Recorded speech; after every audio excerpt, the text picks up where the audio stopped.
Story Challenge. A short story about miscommunication. Two women sat eating lunch. Lunch was the name of a goose they had slaughtered earlier that day with their own hands. You might think it's a little messed up to name an animal after the meal you're going to eat it at, and you'd be right. These women were bitches. The taller woman was called Tiffany with an I. Not the regular I that you'd expect to find between the T and F. Oh, that I was there. No, I mean an I at the end of her name. The shorter woman was called Lemony, because she had always had a slightly yellow complexion and a round face. Her parents, obviously, didn't like her. Tiffany with an I and Lemony were tucking into lunch, with a capital L for those who are only listening, when Lemony struck up a conversation. "I think I might be a lesbian," she said. Tiffany with an I dropped her fork. "Oh," she said. "Well then." Lemony nodded. "Yes, I've suspected it for some time. Haven't you noticed I'm always so dramatic?" "Well, yes," Tiffany replied. "But is that how all lesbians are?" "I think so," said Lemony.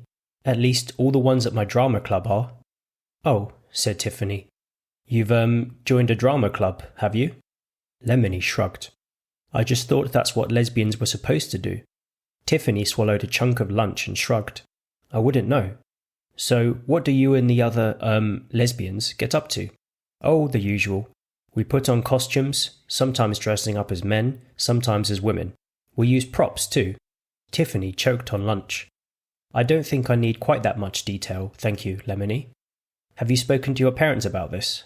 Lemony gasped. "Of course I haven't, Tiffany. You know they'd never approve. They're so old-fashioned. They have a path laid out for me, and I'm quite certain this doesn't fit into it. You won't tell anyone, will you?" Tiffany leaned over and patted Lemony's hand. "You can trust me, dear. So, have you got a girlfriend?" Lemony adopted a confused expression. "Whatever do you mean?" "You know," said Tiffany. "A girlfriend. A partner. Sexual relations and whatnot." Lemony gasped. "Whatever has love in the theatre got to do with that, Tiffany?" Tiffany stared at her friend. "Love in the theatre? Lemony, you silly goose. You're not a lesbian. You mean thespian." Lemony was bemused. "Thespian? Oh yes, of course. Silly me. But then what's a Oh." She giggled. No, Tiffany. I like my vitamin D as much as the next girl." She winked. Tiffany sat back in her chair. "Goodness, dear. Never a dull moment with you." Lemony beamed. "That's why you love to spend time with me, my darling Tiffany. Tell me, what have you been up to lately?" "Oh," Tiffany said, smiling smugly, "I've been working my way through the books of the Western canon." Lemony's face went blank. "I see. What's so special about the Western canon? Is it more powerful than, say, the Eastern one?" "That's a matter for debate," Tiffany replied. "Has it, killed more people than the other canons?" Tiffany was impressed. "An interesting question. There is no doubt that certain works have such an impact on our societies, they likely do lead to death."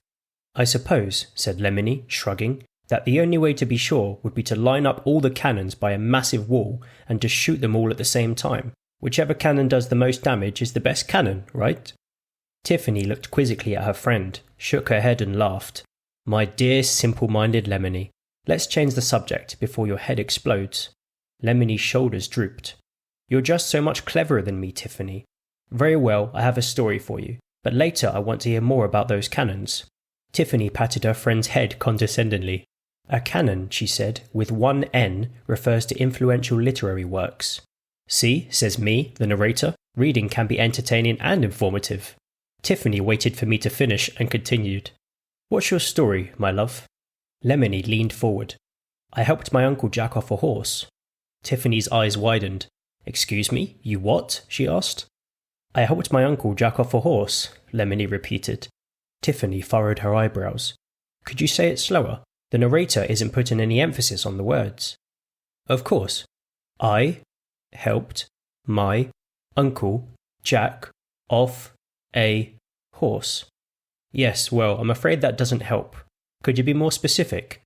"Okay, so my uncle has a horse. Yes. His name is Jack.